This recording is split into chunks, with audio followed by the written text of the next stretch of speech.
এটা হলো কাপড় চোপড় ধোয়ার মেশিন, ওয়াশ করা মেশিন।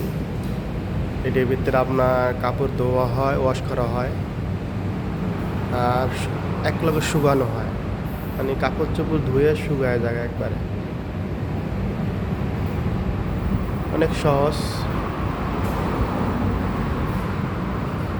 এখান থেকে কয়েন নিতে হয়, কয়েন কিনতে হয়, কিনে মেশিন আছে, ওই প্রত্যেকটা মেশিনের ভিতরে কয়েন পাওয়া যায়, ওকে মেশিনগুলো চালু হয়। মানুষের জন্য কত সহজ করে দিয়েছে, খালি আমরা খালি বুঝি না, বুঝছেন? আমরা বাংলাদেশের বুঝি না। আমরা বাংলাদেশ কবে যে উন্নত হবে